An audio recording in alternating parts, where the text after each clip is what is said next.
unanimous in their hate for me, and I welcome their hatred.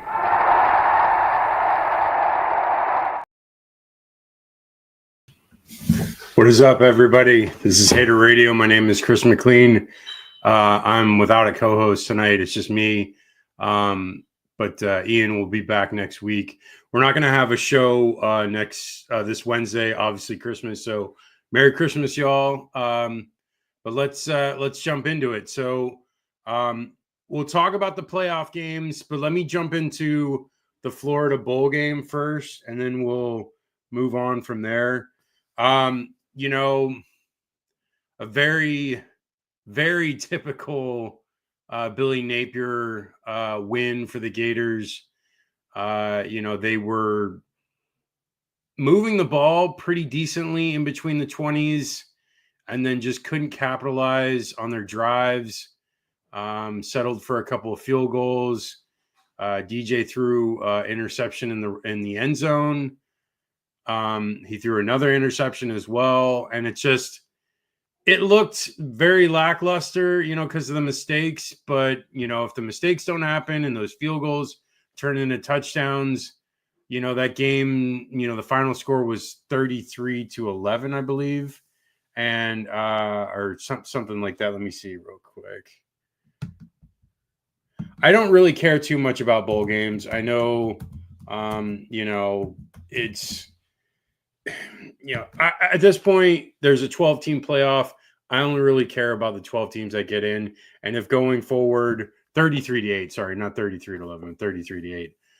But no, this game doesn't matter that much. Yes, they did win 8 games.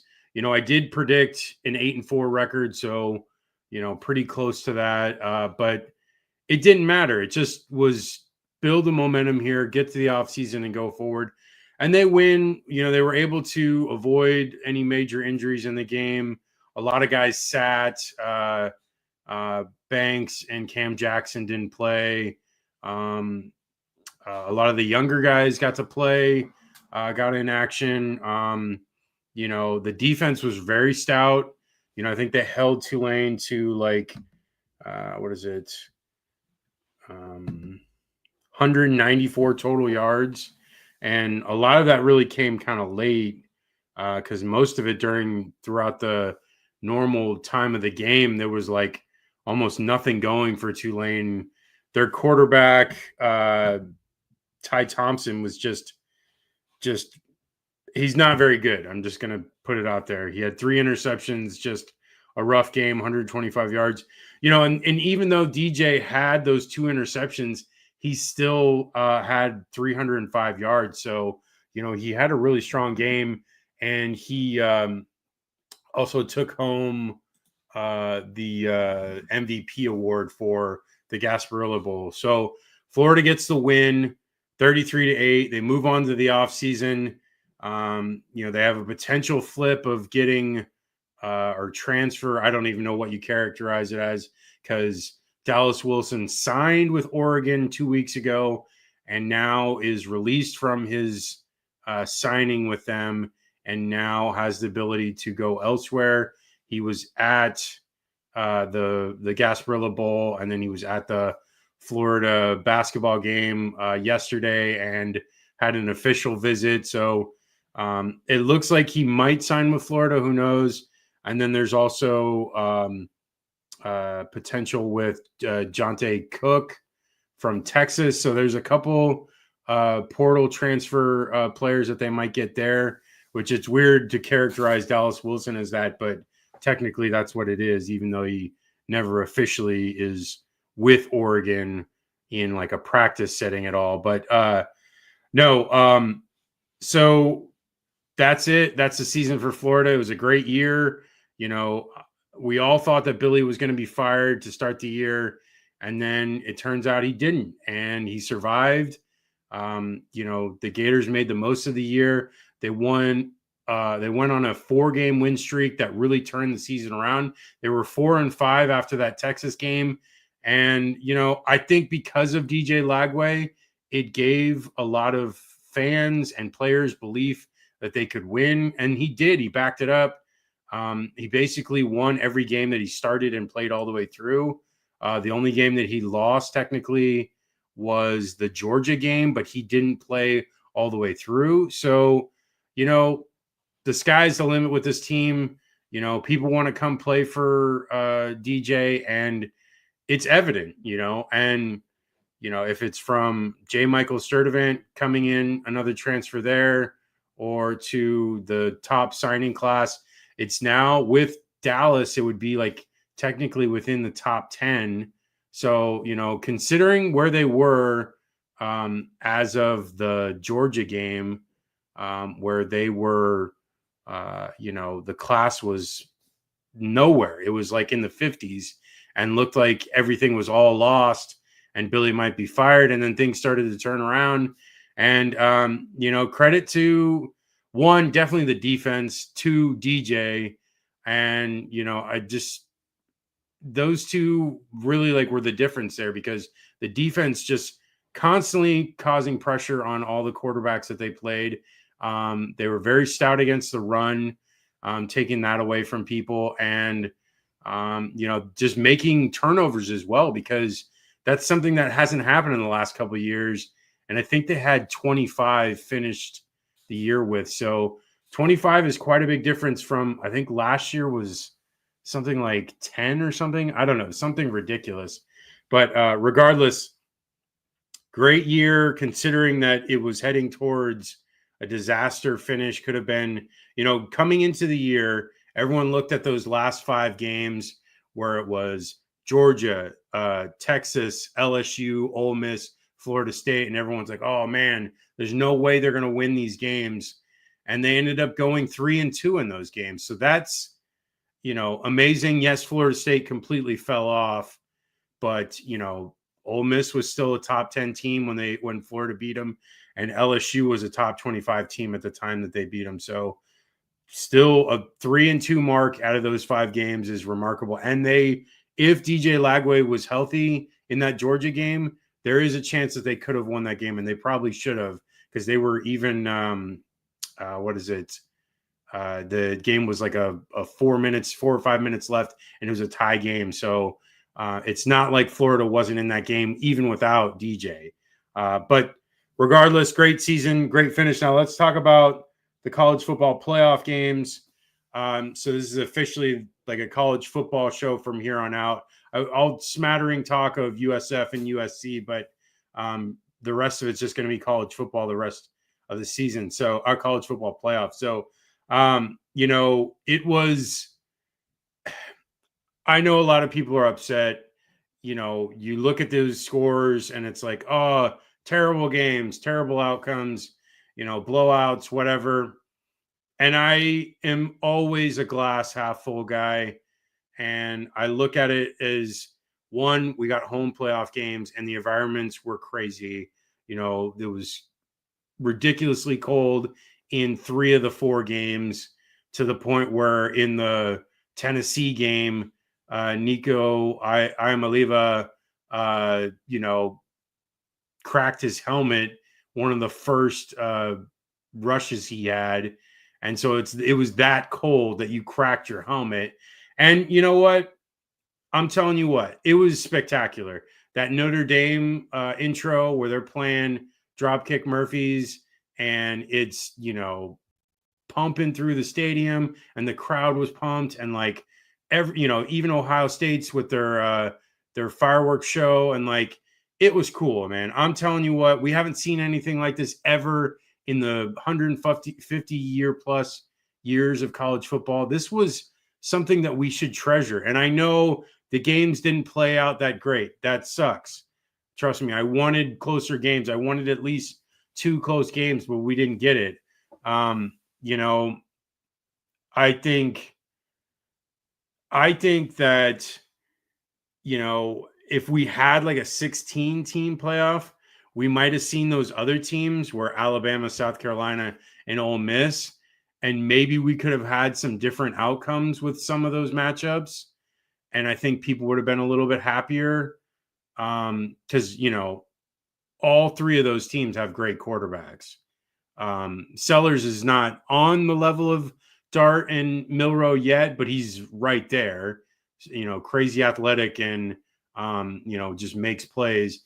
But no, those three teams would have made it more interesting against some of those other teams.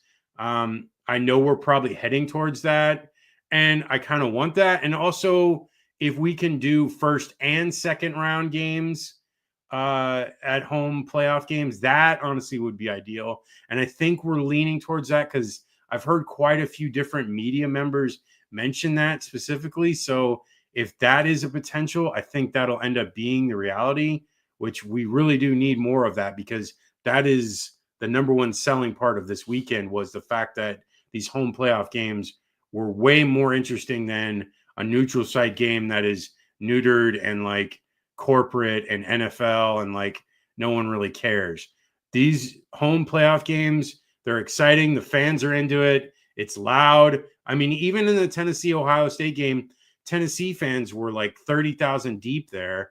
And, there was a ton of them there, and they were loud, and they were definitely, presenting a problem to, like they, at their player walk into the stadium, there was like at least like a couple thousand outside there of Tennessee fans that were causing trouble. So it was definitely a different environment than what you have at a neutral site game. But no, let's get into it. Okay, so the first game we had was on Friday, Notre Dame, Indiana. I can't remember my prediction specifically, but I'm pretty sure I had Indiana winning the game, which I was wrong, and I'm pretty sure Ian picked Notre Dame. But, Notre Dame defensively played really strong. I think they kept Indiana in check in between the 20s. Again, that's another theme for the last couple of games, and it's going to be throughout all these games, because that was the reason why a bunch of these teams that lost did lose, was because they were unable to capitalize on the ability to get close and then score when they got close, because quite a few, SMU was that as well. They would get close and they just couldn't score, and it really kind of shot themselves in the foot.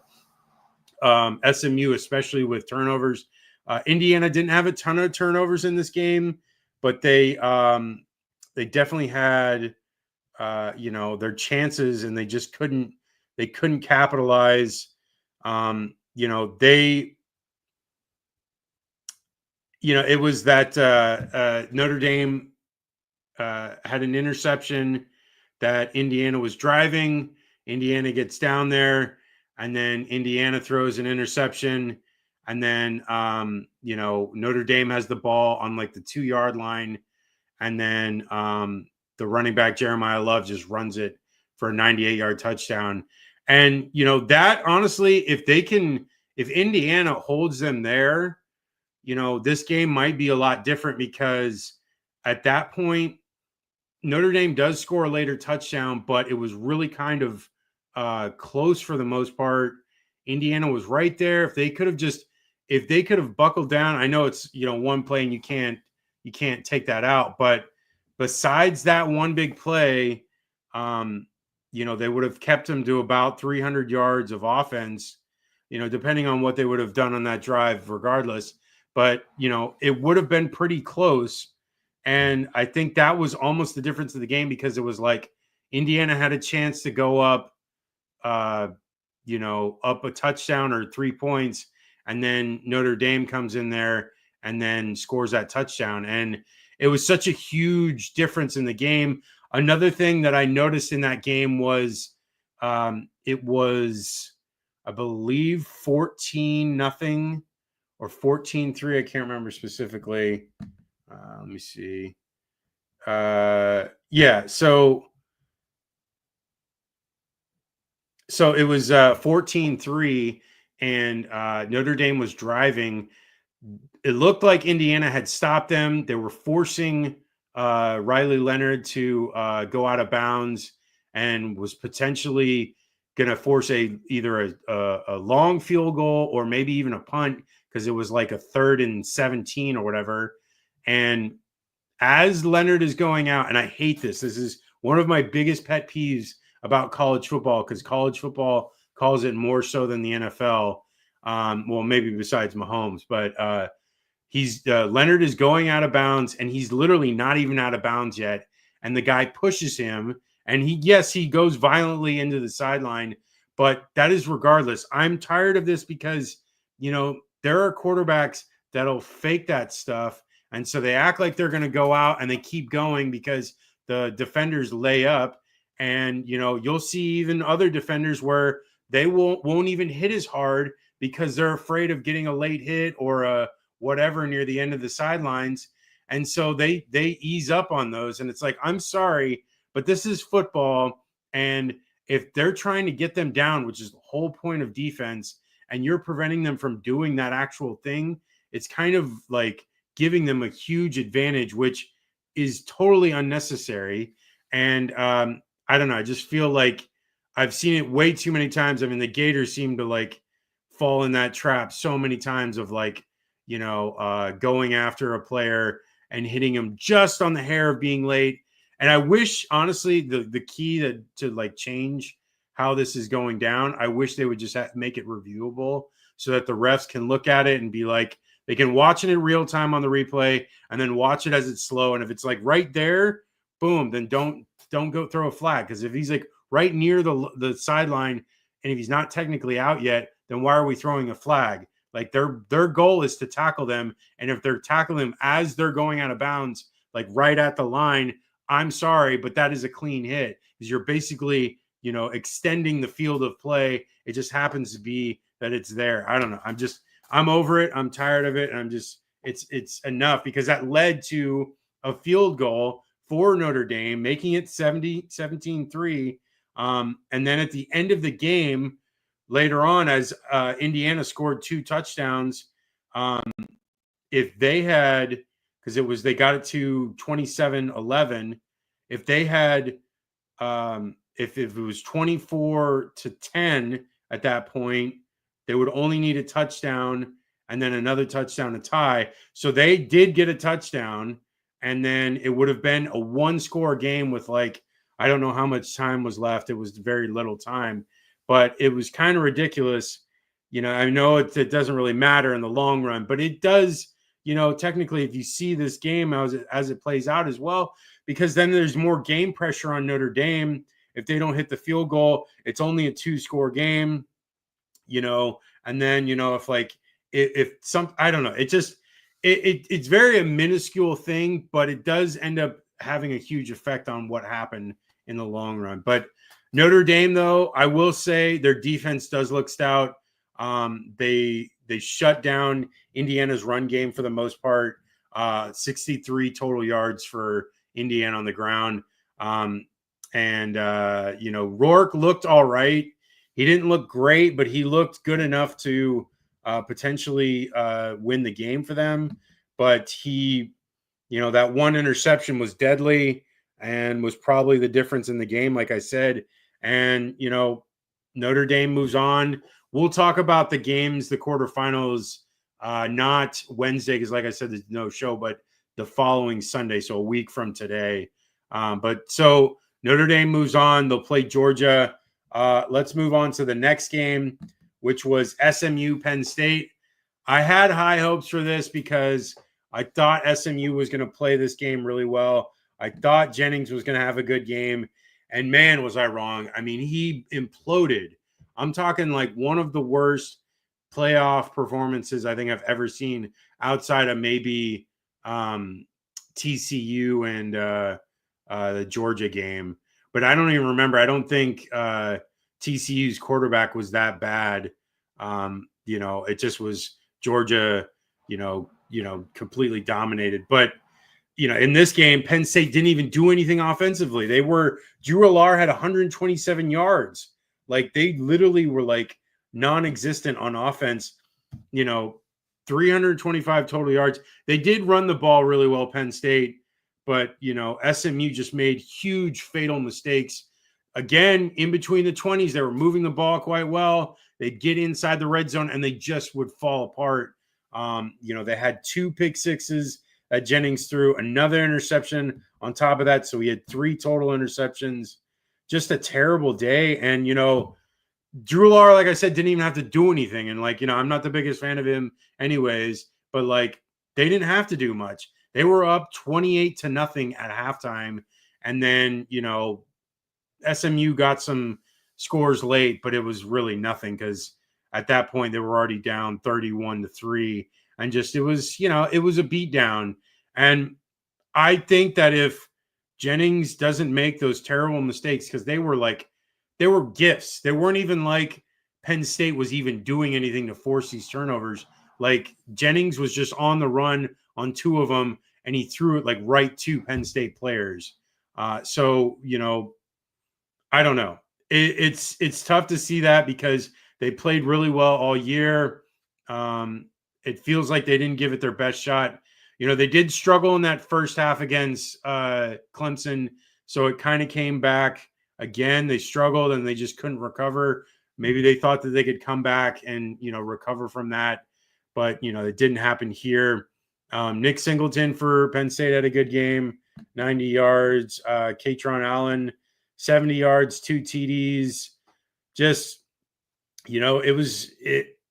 honestly, Penn State didn't have to do much, and they won this game easily. This will not be the same case when they go up against better teams, which, I know Boise's not going to be as tough as some of these other good teams, but I feel like with Ashton Jeanty, Boise can put up a scare to them. Penn State, I'm not the biggest fan of. I do like their tight end, Tyler Warren. The kid's a stud and can do all kinds of things on the field, blocking, throwing. Like he does pretty much everything, and he's a freak, and he's good at it all. But he wasn't even in. He didn't even have that big of a game. 33 yards in through the air and a 6-yard run. But that was it. Like I said, they didn't even have to do anything because they don't really have like the receivers aren't like that talented. Outside of Warren, but he's a tight end. And then really it's their running backs, Katron Allen and Nick Singleton, and that's it. So they have to run the ball. I think they can run the ball against Boise State, but again, Ashton Jeanty is going to be all over it. So I think he's going to have a big game. I like Penn State's defense, but I like Boise to be able to run the ball. We'll talk about that more next week. Okay, next game, Texas Clemson. I almost went to this game. I was like this close. I was like, on the verge of renting a car to drive like 19 hours from Long Beach to Austin. And I was very close to doing it. And the tickets weren't even that bad as far as to the game. The flights to Austin were like crazy expensive. It was like $600, $700 bucks. And I was like, yeah, I'm not spending that much. And then if I had done the the rental car, it would have been roughly around like with everything would have been around like $500. But I'm glad I didn't. I'll wait next year. And I want to wait for a better matchup because I knew this game wasn't a total blowout, but I knew that Texas was going to win pretty comfortably, and they did. This never really was a scare. The Bucks game is on right now, if anyone's watching out there. But no, this game, Clemson goes up early 7-0, and it looks like, all right, this might be a game. And then Texas just, puts it to them. Quinn Ewers had a couple of deep balls. The run game for Texas was just dynamite. Jaden Blue and Quintravion Wisner, just huge games from both of them. Both of them had 2 TDs each. Jaden Blue had 146 yards on the ground. Wisner had 110. Just dominant games. Ewers did have 1 pick, and it could have been a pick 6. It probably should have been, but they called a penalty on a blindside block that kind of changed the outcome of the game because at that point, I believe it was 28-10. And then that pick 6, I can't remember for sure, but like either way, Clemson came back though. They scored a late touchdown to make it a 7-point game, and it was 24-31. And then right there. Boom. Jaden Blue. No, was it Wisner? It was Wisner. Wisner with the huge touchdown at the end. And, wait, no, Blue. It was Blue. No, Blue hit a 77-yard touchdown to finish it off. And just, this Texas team, great defense. Quinn Ewers is solid. I don't know why people give him crap. I think he is very, very good at what he does. He's not hugely athletic. He's also dealing with a lot of injuries lately. And so he's been hampered by stuff and limited. But he's very solid in the pass game. He's effective. And I think right now, their best bet to win this year is with Quinn Ewers. And I think it's playing out that way. And they were the better team. Their defense looked great. They only gave up 76 rush yards. Phil Maffa was hurt most of the game, so that kind of helped Texas a lot. But Cade Klubnik, give it to Cade Klubnik. He had a great game, 336 yards. He kept them in it. He had a lot of really good passes. TJ Moore had that touchdown late. And, it was a good game by Clemson, considering, they were overmatched. They were not a top tier team this year like they have been in years past. And, they barely got into the playoff. They squeaked in, winning the ACC championship game. And they deserved to be there. They definitely did. But they were not up there with the top tier teams. And, Texas showed that to them. And they were able to shut it down and move on to the next game against Arizona State, which honestly should be pretty interesting. I'm curious to see how that game goes because I like Scadaboo a lot, and Levitt for Arizona State is playing really well. So I can see this game being interesting. I think they're on the level of like Clemson, though, Arizona State. And I feel like Texas is going to be able to run the ball on them pretty well. Like where Arizona State beat Iowa State in that Big 12 championship game, I feel like Texas is going to be able to run the ball. And, Arizona State got lucky because Iowa State pretty much shot themselves in the foot. I don't think that's going to happen here because Texas performs pretty well. So outside of that Georgia, those two Georgia games. But let's move on to the last one, Ohio State, Tennessee. Now, this game I thought was going to be close. I thought it was going to be the best game out of the four games.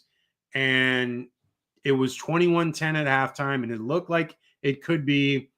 But, Nico just terrible game. 14 of 31, 104 yards. And then conversely, Will Howard, 311 yards, 24 of 29, 2 TDs and interception.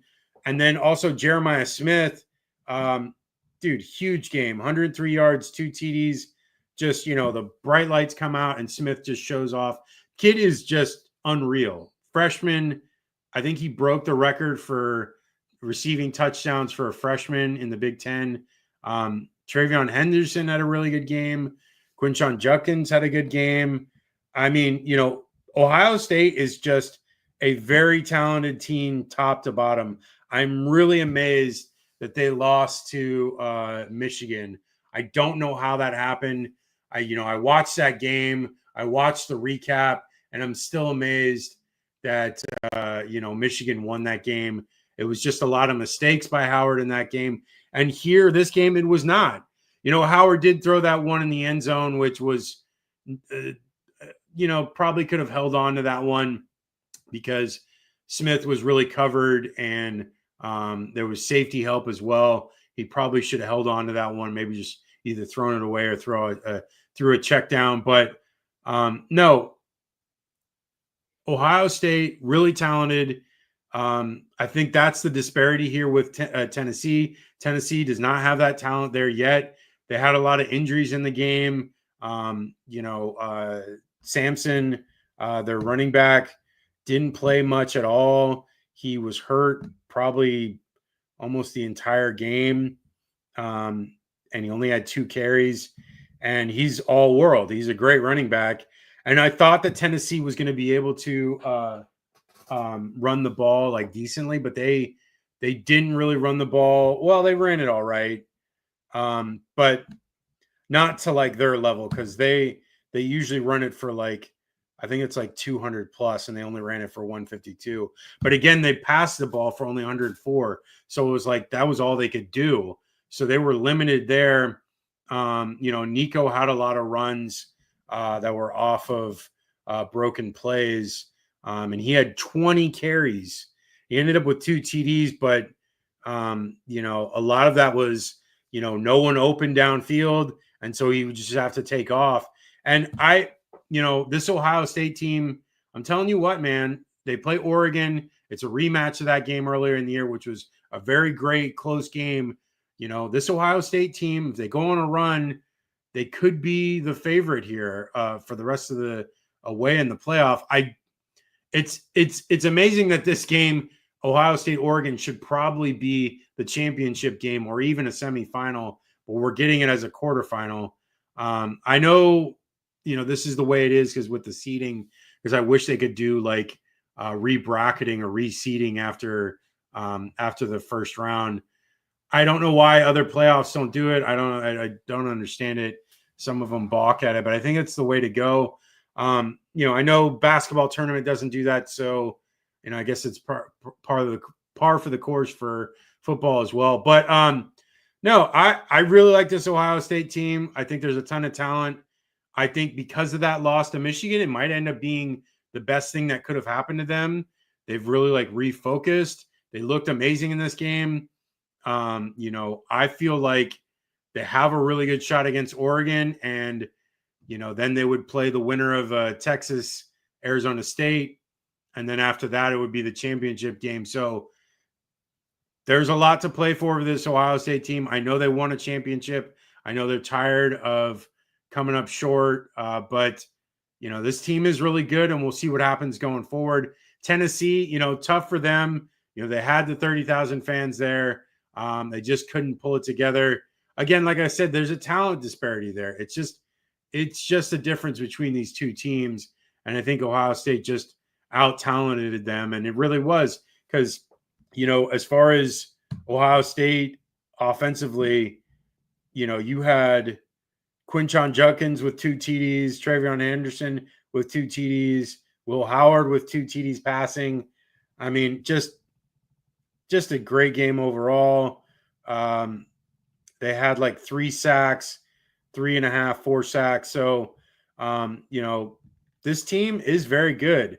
And I think it's because that Michigan loss has kind of tainted our view on this team. So we see it like, oh, Ohio State, they lost to Michigan. Who cares? But now it's like we're looking at it. It's like, no, there's actually a lot of talent. And we've talked about it. I mean, most analysts have talked about it all year. The fact that this was one of the most talented teams coming into this year, and they've backed it up. And I feel like if anyone is as dangerous in this tournament as can be, this is the most dangerous team. So, okay, that is it. I know it was disappointing. I know we wanted more out of these games. I've saw some things where it was like average score differential in the 2023 NFL playoffs was like 17 point something.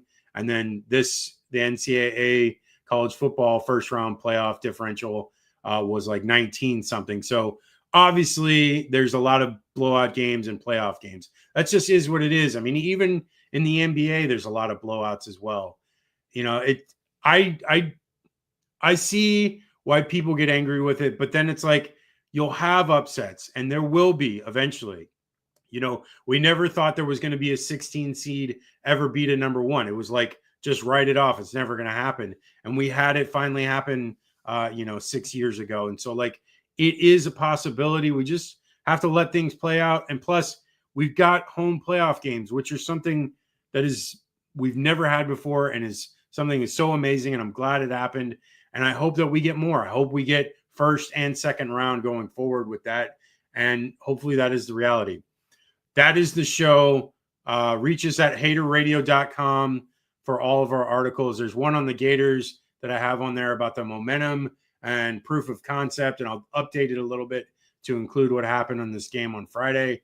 All the socials, you can follow us: Instagram, Threads, X, Twitter, Facebook, YouTube, TikTok.